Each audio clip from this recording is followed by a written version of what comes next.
Hey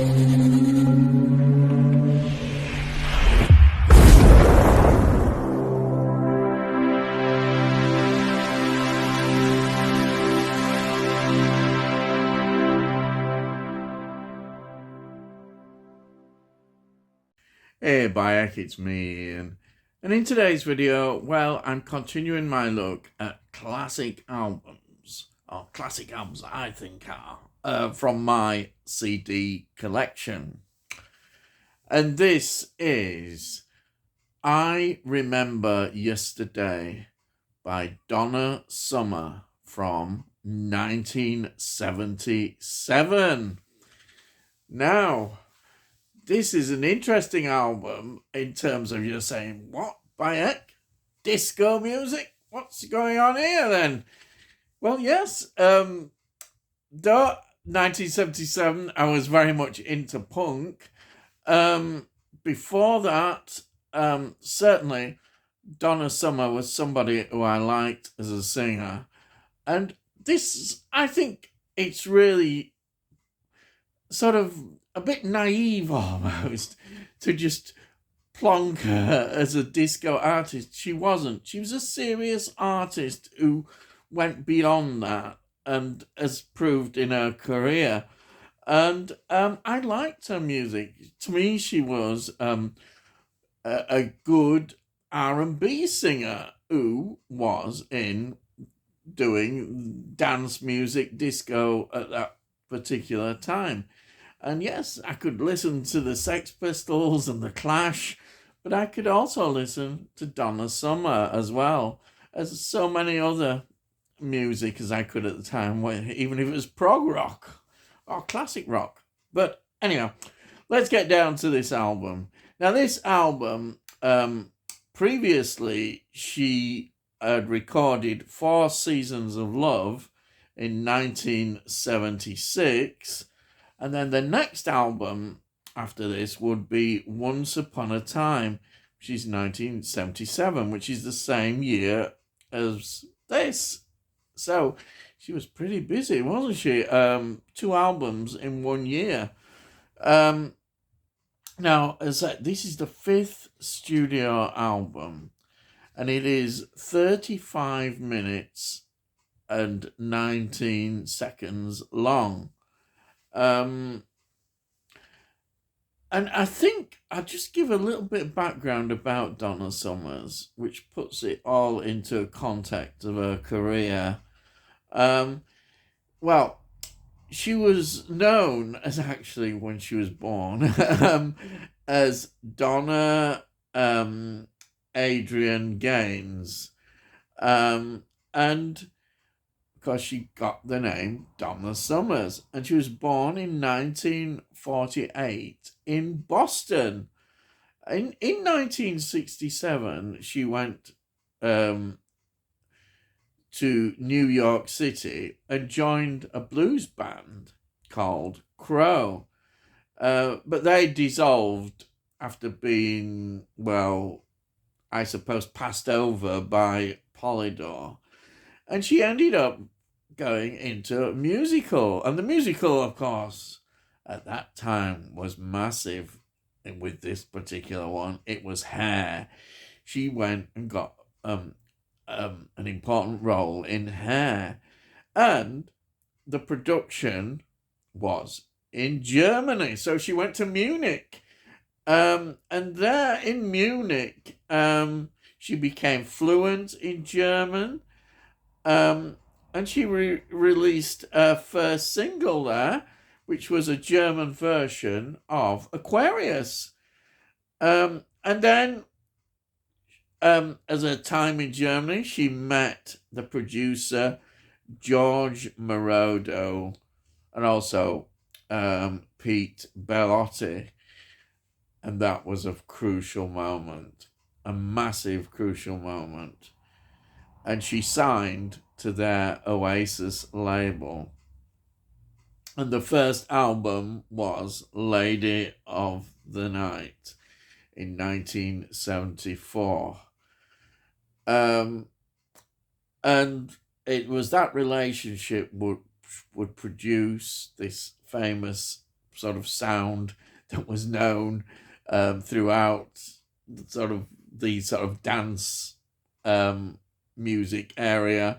So in 1975, the single "Love to Love You, Baby," which was written by Summer Moroder and Bellotti, it was released on Casablanca Records, and there were two versions. There was a single release of it for radio, but also there was a 17-minute version which could be played in the clubs, and that was quite crucial, I think, in getting her out in terms of market, in terms of those who were interested in dance music, who were part of the dance music scene and disco as it became as it became known in that particular time, for various, there's various reasons for that, various important things like the Bee Gees and all that, Saturday Night Fever, all that. It all came onto that, into the disco upsurge, and as I say, it became phenomena at the time. Now, this single also was important because it did very well in the United States and here in UK. And of course, you can't beat a bit of controversy. Now, the BBC, of course, put their foot in it by banning it because there was a overt sexual nature with the groans and everything, and they didn't like that. No, we can't have that. No sex, please. We're British. So that was it. But of course, when you ban something, everybody wants to be in and listening to it and getting it, and it just took off. It became a massive, massive single, and so despite all these what you might say as obstacles, they were not obstacles, because she could overcome that, and built up a big following and was selling masses of records, and record company would love that. There was no wrong, and so they developed a career, and a career carried on, and after the sort of disco era ended, she still could continue. I mean, she had the qualities, of great qualities in her voice, and she had enough people around her, and she also was a songwriter, and she had this great partnership as well with the other two.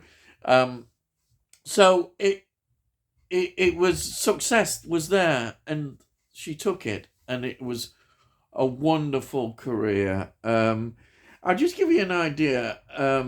Sadly, I'll just have to say she did die in 2012 of lung cancer. Very sad, far too early. But she did leave quite a good legacy of music behind her. She, in fact, listen to this, 17 studio albums, 2 live albums, 89 yet singles, 44 music videos, 34 compilation albums, and 9 soundtrack albums.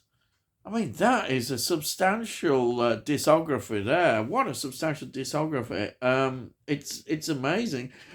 And if she was still with us, God, goodness knows, I think she would have still been putting out the music and still doing well. She was a real artist, somebody you can take seriously. She wasn't a fly-by-night one here. This is a serious artist. So let's look at this album, as I say. It was recorded between October 1976 to February 1977, and released May the 13th, 1977. And it was recorded at Musicland Studios and Arco Studios in Munich. The label was Casablanca. The artwork was by Grimbit with photography by Victor Skrebensky. And it was produced, here we are, by this team, Giorgio Moroder and Pete Bellotti. And Moroder was, of course, an Italian composer who was very much associated and influential in terms of his use of the synthesizer. We've come across synthesizers before, how they developed in certain areas. And again, this is another interesting area, synthesized music, not going into dance disco music, which is fascinating, isn't it? I mean, how you can go into prog rock, we've got synthesizers, and here we are in dance music as well.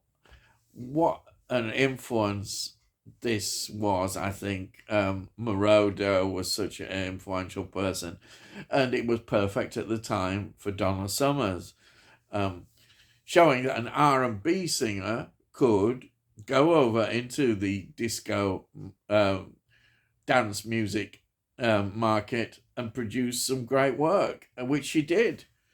Now, we'll talk about the lineup here of the album. We've got Donna Summers on lead vocals. We've got Thor Brunderson on keyboards, Moog synthesizer. Giorgio Moroder, of course, he plays on this, the Moog synthesizer. And Robbie Weddle plays Moog synthesizer as well. Then we've got Jeff Barstow guitars, Matt Boygeland on guitars. We've got Les Hurdle playing bass guitar, and Keith Forsey drums, percussion. We've also got some brass section. We've got Anas Becker on saxophone. We've got Divo Soleri brass. We've got Lee Harper brass trumpet, and Herman Brewer brass trombone. Again, that is an important part. That in fact we've got a brass section which shows the influence from the jazz era coming into dance and disco music. Wow. We can see all the continuity. I love looking at the history of music. And here it is again. We're seeing going right back to the jazz influence coming into the dance area with brass. Other groups have been doing it as well. We can go right back. You could even look at the Beatles and groups like that. Here it is again in disco, a brass section from jazz. Interesting, isn't it? How that jazz was so influential in all kinds of music. So the songs are written, as I say, by Summer, Moroder, and Bellato. There is one track here which I'll mention that was not written by, but you'll see as I go through. So we've got I Remember Yesterday. Oh, wow. Wonderful. That is good indication of this album, how good it is. We got Love's Unkind. All the styles of different music again. Back in Love Again. And then we've got I Remember Yesterday, which is a reprise. We've got Black Lady. Then we've got Take Me. Then Can't We Just Sit Down and Talk It Over. Now that is written by Macaulay. And that is a different take again. Wow, that song, beautiful song, and a voice. Wow, she is really hitting it on this album. The style, everything. Then we've got, of course, the signature song that she became associated in this particular era, which is I Feel Love. What a song! What a crossover song! Important again in musical history, as I've explained. The Moroder influence is here, and for that time this was seen as amazing. The fact that you had the two different cuts of this, you'd have the single version, which put out as a single, and then you had an extended cut for the clubs, which was 17 minutes long. This is such a great album. I've been playing it again And I love it because it shows you everything that you need to know about what a talented artist Donna Summer was. And that's why it's so. When I listen to her, I feel so sad she's still not being able to make music. And in fact, you know, you've got a good artist who can just have a career that progressed and went through all the things and fads and fashions. She didn't go by the wayside. She carried on, and she deserves that acclaim as a great singer. Definitely, you know, I talk about Diana Ross and her changes in her career. She's the same. I've no hesitation in putting her up there with the Diana Ross acclaim and career. She's a slightly different singer in that sense from Diana Ross.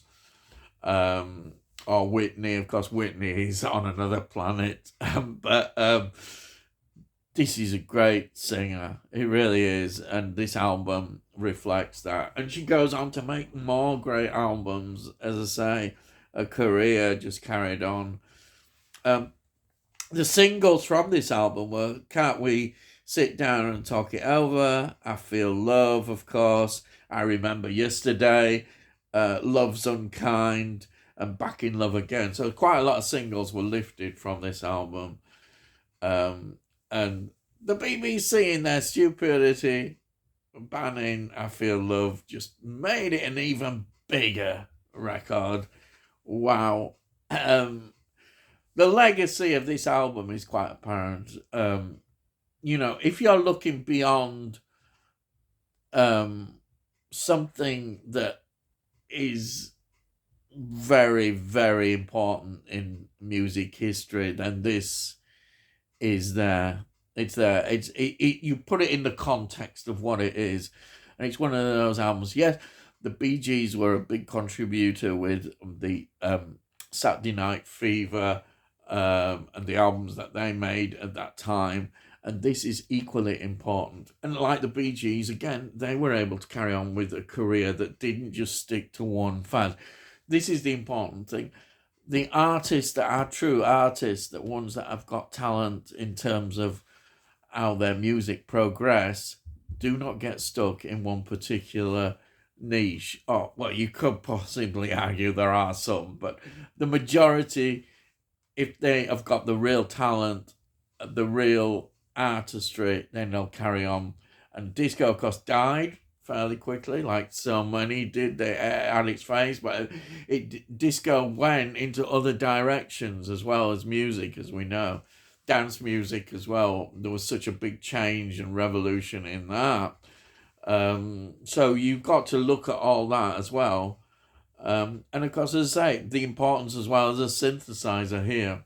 We've seen the synthesizer developing into other different areas. I mean, imagine, you know, and I'm one of these people who love Yes and groups like this, the prog rock, and here I am praising Donna Summer. But I love music and I love singers as well. People like Donna Summer who are great artists and can does her own writing as well. She's not just a singer. She is a talent. An absolute talent. And that's why I recommend this album. I'm passionate about this album. I think it's a great album.